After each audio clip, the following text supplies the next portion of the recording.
For today's video, magluluto naman tayo ng isang napakasarap na snack. Mahirap maghanap ng mga nagbebenta nito pero kayang-kaya natin itong gawin sa bahay. Kaya tara, samahan niyo ako magluto ng churros.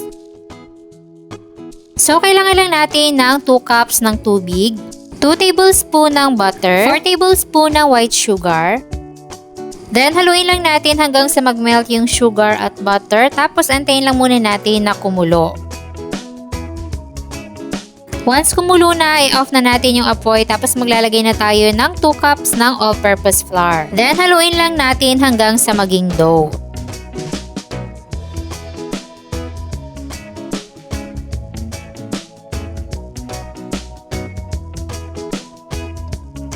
Kapag ganito na yung itsura ng ating dough, maglalagay na tayo ng 2 itlog pero pa isa-isa lang muna yung paglalagay. Medyo may kahirapan to i-mix pero halu-haluin nyo lang hanggang sa mag-blend.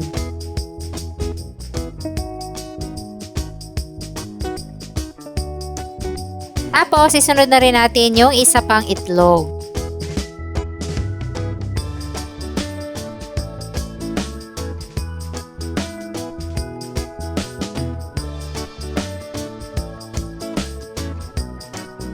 At kapag na-mix na natin mabuti tapos naging smooth na yung ating mixture kagaya nito, pwede na natin yang ilagay sa ating piping bag. Pero kung kagaya ko kayo na walang piping bag at walang nozzle tip, pwede kayong mag-improvise o mag-DIY kagaya nito. Lagyan nyo na rin ng plastic para lalagyan ng mixture.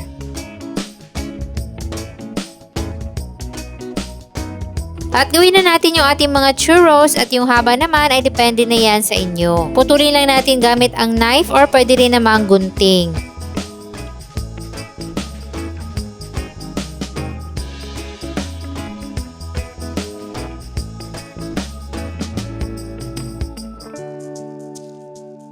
Tapos lagay muna natin sa freezer para maging firm yung kanyang hugis at maging crispy kapag pinrito na. Mga 1 oras lang at magpe-prepare na tayo dito ng mixture ng sugar at cinnamon.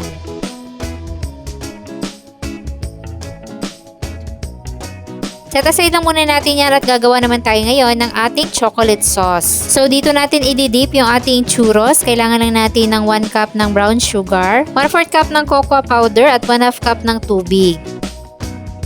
Then, haluin natin yung mabuti at kapag nag-start na siyang kumulo, maglalagay naman tayo dito ng konting butter.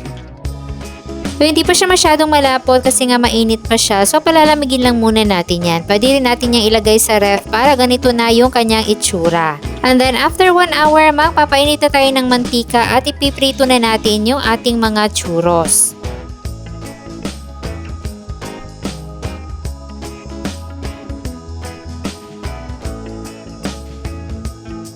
Bali-balik ta rin lang natin to at prituhin sa high heat, hantay natin na mag golden brown.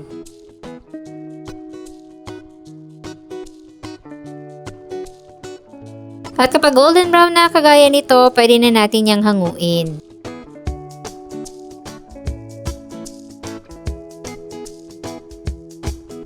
Tapos i-roll na natin yan dun sa ating sugar at cinnamon powder.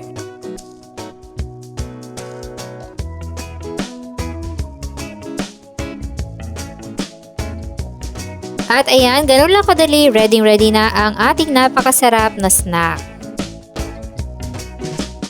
Ako, sigurado ako magugustuhan to ng mga bata at syempre magugustuhan din ng mga matatanda. Hindi talaga ito common na nabibili sa labas pero kayang-kaya namang gawin sa bahay. Kaya kung gusto nyo rin magluto nito, meron tayong kumpletong listahan ng mga sangkap dyan sa baba. Enjoy!